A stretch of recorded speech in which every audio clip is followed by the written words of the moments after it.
తిరుమల శ్రీవారిని ఆదివారం తెలంగాణ ఎమ్మెల్సీ సత్యవతి రాథోడ్ దర్శించుకుని మొక్కులు చెల్లించుకున్నారు. ఆలయ అధికారులు ప్రత్యేక దర్శన ఏర్పాట్లు చేశారు. ఆలయ రంగనాయకుల మండపంలో వేద పండితులు వేద ఆశీర్వచనం అందించగా ఆలయ అధికారులు తీర్థ ప్రసాదాలు అలాగే స్వామివారి పట్టు వస్త్రంతో ఆమెను సత్కరించారు. ఆలయం వెలుపల ఆమె మీడియాతో మాట్లాడారు.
మీడియా సోదరులకు అందరికీ నమస్కారం.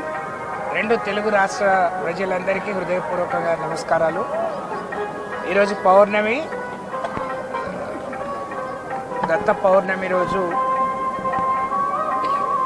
తెలుగు ప్రజల ఇలవేల్పైన శ్రీ ఏడుకొండలవాడు వెంకటేశ్వర స్వామిని దర్శించుకోవడం జరిగింది. కుటుంబ సభ్యులందరితో కలిసి బ్రహ్మాండంగా దర్శనం జరిగింది.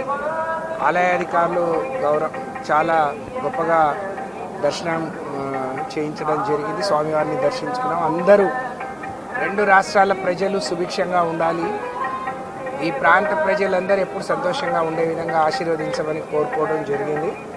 ముఖ్యంగా తెలంగాణలో ఈరోజు అందరు చూస్తూ ఉన్నాం. నిన్ననే ముఖ్యమంత్రి గారు బీఆర్ఎస్ పార్టీ చేసిన పోరాట ఫలితం హాస్టల్ విద్యార్థులకు, గురుకుల విద్యార్థులకు అందుతున్న భోజనం నాణ్యంగా లేదు, పిల్లలు ఇబ్బంది పడుతున్నారు అని చెప్పి మేము అనేక పోరాటాలు చేసిన తర్వాత నిన్న ప్రభుత్వానికి కూడా కనువిప్పు కలిగింది. ముఖ్యమంత్రి గారు, మంత్రులందరూ గురుకుల బాట పట్టారు. చాలా సంతోషం.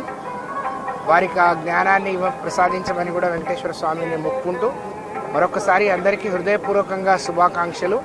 మా నాయకులు కేసీఆర్ గారు మరింత దృఢంగా ఉండాలి. ప్రజా పోరాటం చేయడానికి ప్రధాన ప్రతిపక్షంగా తెలంగాణ ప్రజల గొంతుకై ఈరోజు పాలక పక్షాన్ని ప్రశ్నించే ఒక గొంతుకైన కేసీఆర్ గారు మరింత దృఢంగా ఉంచమని చెప్పి స్వామివారిని ప్రార్థించడం జరిగింది.